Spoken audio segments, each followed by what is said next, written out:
Heartbreaker, Rolling Stones, here on Democracy Now!, democracynow.org, The War and Peace Report. I'm Amy Goodman with Juan Gonzalez. We begin today's show with a Democracy Now! Broadcast exclusive. We air for the first time surveillance footage connected to the shooting of Sean Bell. Bell was the unarmed African-American man killed by undercover police in a hail of 50 bullets in Queens, New York, 2 weeks ago. He died hours before he was supposed to be married, and two of his friends were seriously wounded. This footage is from two surveillance cameras at the Port Authority's Jamaica Avenue Air Train Station, which is a half a block away from the shooting site. The video reveals that one of the bullets, fired by the 5 cops, narrowly missed striking a civilian and 2 Port Authority patrolmen who were standing on the station's elevated platform. One video shows a bullet shattering a window in the station and then nearly hitting the man. The second video shows 2 police officers scrambling for cover inside the station after the shot was fired. The content of the video was first revealed in the New York Daily News by Democracy Now! Co-host Juan Gonzalez, but it has never been aired before. In a moment, we'll be joined by Bishop Erskine Williams. He's the bishop of the New Seasons Family Worship Center in Queens and a pastor for the families of Sean Bell's 2 injured friends. But first, we turn to co-host Juan Gonzalez. Juan, explain the significance of this video footage. Well, I think one of the things it shows, number one, is that there were a lot more people endangered that night by this shooting, the 50-shot barrage of the police officers at the scene, 5 cops at the scene, plainclothes and undercover. There had been a report that there had been at least one errant bullet, and I think Graham Witherspoon, when he was on the show, also talked about one that went into a home and hit a lamp. But it turns out that this particular bullet that went to the air train, this is the train to the plane, to Kennedy Airport. Yes, the Port Authority's train to the plane, and the Jamaica station is right down Liverpool Street where the shooting occurred, about half a block away from the shooting. And also it's an elevated station, so these bullets had to travel from the ground up, considerably up in the air, to reach the platform of the elevated station.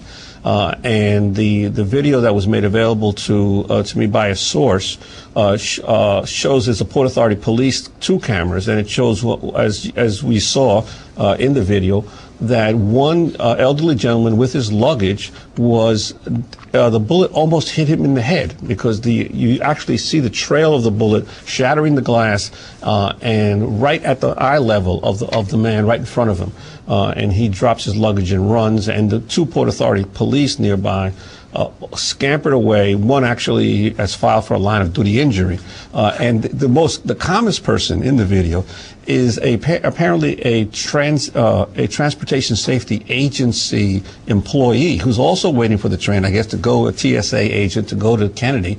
And he hears the shots and he turns calmly around and looks to see what's happening. But everyone else is terrified on the train, including the 2 police who thought they were being attacked.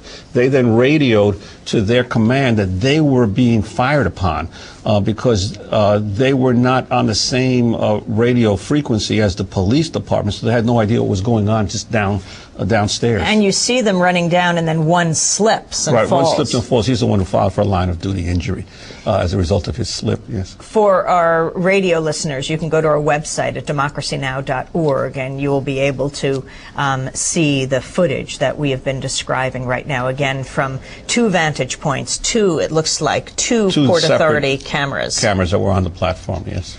Juan, you also have been reporting about, and there is a police report on the so-called 4th person.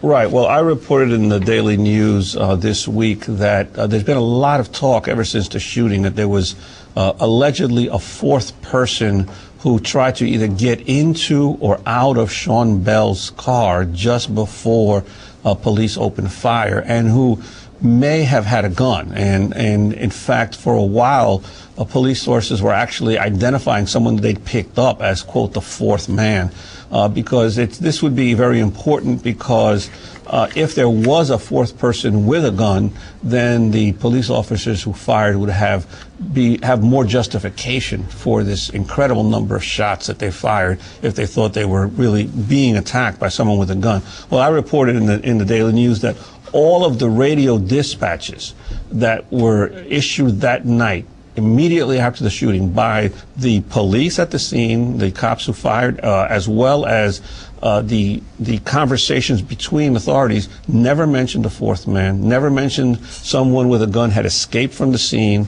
The police never conducted a manhunt for a fourth man.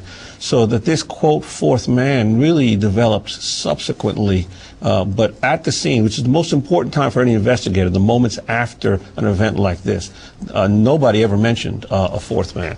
And in addition, there were all kinds of communications lapses among the 9 cops, because there were a total of 9 plainclothes and undercover cops at the scene. Plainclothes cops in the Kahlua nightclub where Sean and his 2 friends were having a bachelor party. Right, there was a bachelor party going on, and there was actually a surveillance team. Not all of the police went into the club. Total of 3, according to the police reports, entered the club at any one time. And the others were backup teams that were supposed to come in if they had found any illegal activity, conducted any arrests. There was a backup van to hold prisoners, and that was the van that actually collided with Sean Bell's car. So that there was a total of 9 police officers at the scene total. But there were communications lapses between them. One of them, one car with 2 female officers, when the shooting started, actually traveled quite a bit of distance away from the scene, and were totally were oblivious to all of that? Well, it was they didn't know what was going on. They were lost. They couldn't tell the radio dispatchers where they were, the exact location of where they were, so there were all kinds of problems with the management and the operation of that team. Apparently, from the initial reports that I've been able to be briefed on. We are now joined by Bishop Erskine Williams. He's Bishop of the New Seasons Family Worship Center and pastor for the Benefield and Guzman families. He himself had his own sons rounded up in the days after the Bell shooting. We welcome you to Democracy Now! Thank you. It's my pleasure. As you watched this video for the first time, what were your thoughts? It's reprehensible, appalling, disgusting to see that if an incident occurred on the ground, why shots being fired overhead, which somewhat gives me to understand at the meeting that we had at City Hall with the mayor and the police commissioner. Police Commissioner Kelly made mention of the fact that this particular unit is allowed to have 2 drinks on the job. And I raised the issue, who's monitoring the fact whether they have 2 drinks or 10 drinks? Who's to say it's beer as opposed to vodka? It would lead one to believe that they may have been inebriated. If they're trained to shoot at a target, it wasn't overhead. So there's a lot of questions that need to be answered.